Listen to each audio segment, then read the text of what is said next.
Hello students, आज हम लोग जे एडवांस 2025 का क्वेश्चन डिस्कस करते हैं। देखिए क्वेश्चन क्या है। Consider a system of 3 connected strings S1 S2 S3 with uniform linear mass densities mu 4 mu and 16 mu KG पर मीटर। तीनों का यूनिट सेम है respectively as shown in the figure. देखिए 3 स्ट्रिंग है, यहाँ फिगर में भी मास पर यूनिट लेंथ तो दिया ही हुआ है, म्यू 4 म्यू और 16 म्यू। अब अगर मास पर यूनिट लेंथ डिफरेंट है तो तीनों स्ट्रिंग में स्पीड अलग अलग हो जाएगा वेव का। खैर देखते हैं आगे क्या पूछा है। S1 and S2 are connected at point P। S1 S2 P पर कनेक्टेड है, फिगर में दिख ही रहा है। whereas S2 S3 are connected at point Q। S2 S3 Q पर कनेक्टेड है, ये भी साफ साफ दिख रहा है। And other end of S3 is connected to a wall. S3 एक वाल से कनेक्टेड है, मतलब ये एंड फिक्स हो गया, ये फ्री एंड जैसा बिहेव नहीं करेगा। A wave generator O is connected at free end of S1। यहाँ वेव जनरेटर है, the wave from the generator is represented by y naught cos omega t minus k x c m. y naught omega and k are constants of appropriate dimensions which of following statements is are correct. देखिए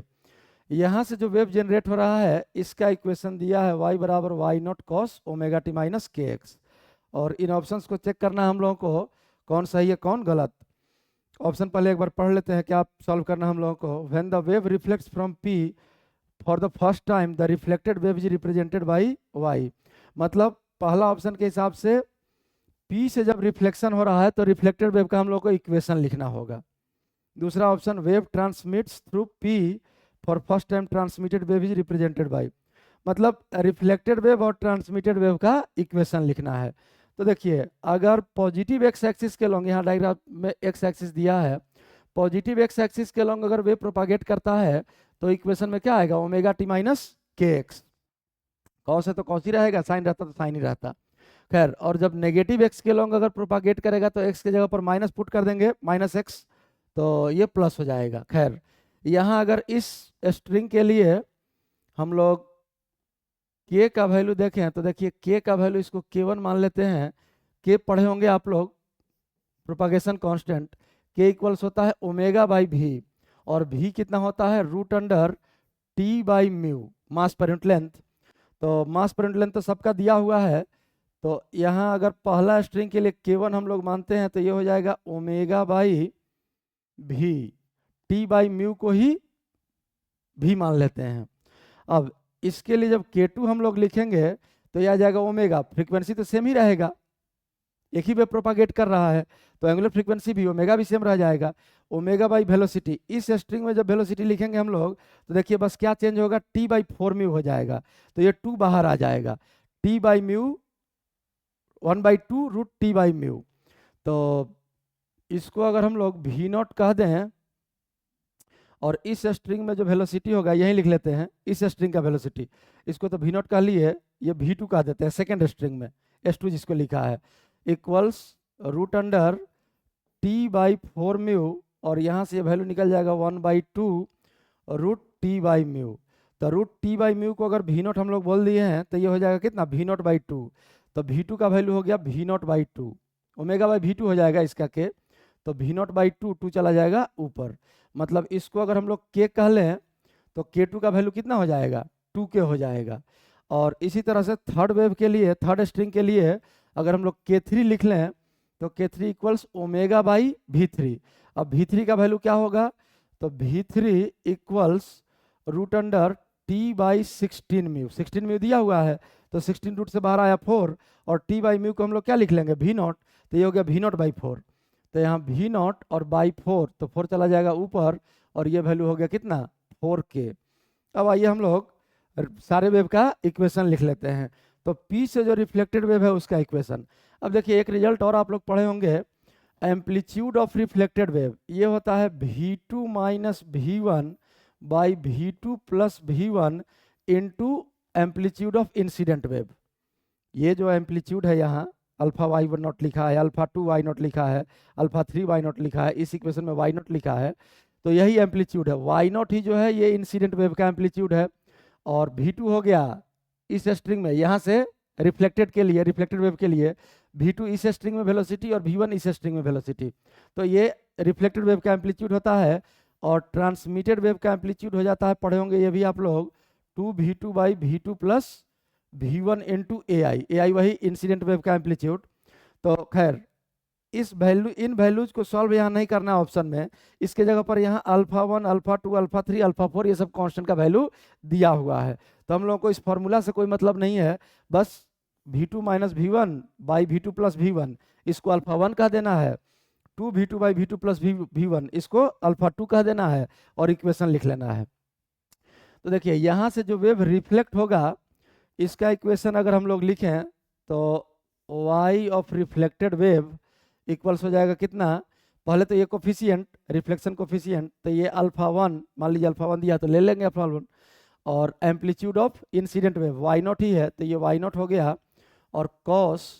omega t तो वही रहेगा, और reflected wave है तो ये negative x के along propagate कर रहा है, तो यहाँ से आ जाएगा प्लस के एक्स, एक्स की जगह पर माइनस एक्स रख देंगे नेगेटिव एक्स की वजह से। और यहाँ देखिए ध्यान से रिफ्लेक्शन जो हो रहा है वो डेंसर मीडियम के इंटरफेस से रिफ्लेक्शन हो रहा है, तो ये भी आप लोग पढ़े होंगे, डेंसर मीडियम के इंटरफेस से जब रिफ्लेक्शन होता है तो रिफ्लेक्टेड वेव का फेज पाई से इंक्रीज कर जाता है, तो प्लस पाई, यही आ जाएगा इक्वेशन आपका किसका,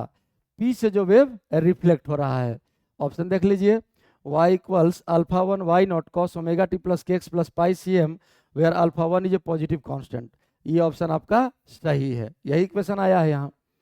अब दूसरा ऑप्शन में बोल रहा है ट्रांसमिट्स थ्रू पी से जो आगे बढ़ा इस वेव का equation,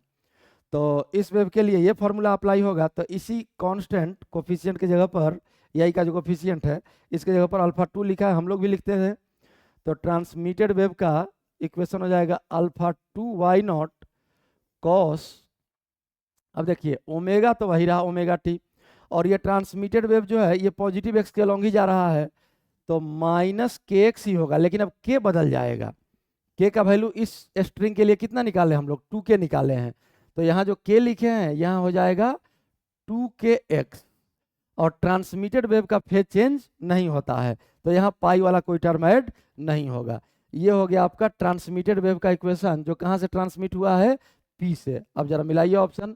α2 y0 cos omega T minus k x, अगर यहाँ 2kx देता तब ये सही होता, मतलब बी ऑप्शन आपका गलत है। सी ऑप्शन देखते हैं, when wave reflects from Q,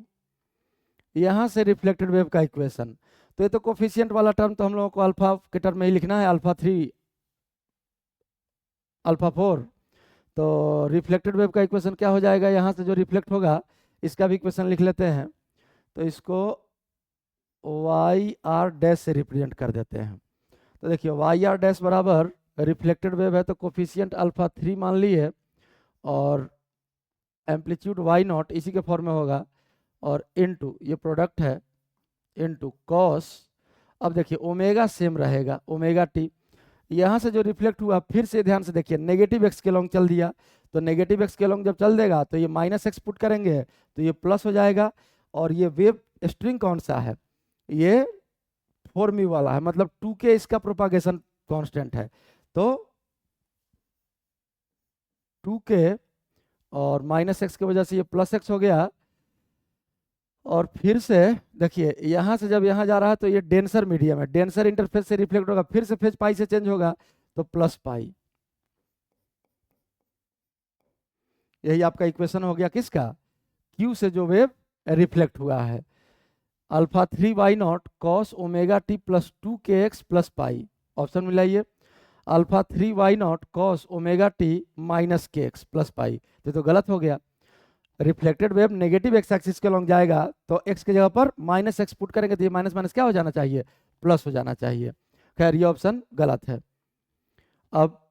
when wave transmit through Q for first time the transmitted wave is represented by, अब यहाँ से जो ट्रांसमिट किया इसका भी इक्वेशन लिखना है, तो इसका इक्वेशन लिख लेते हैं, इसको वाई टी डैश कह देते हैं, इक्वल्स α4 कोफिशिएंट को अल्फा के टर्म में लिख रहा है इंटू y0,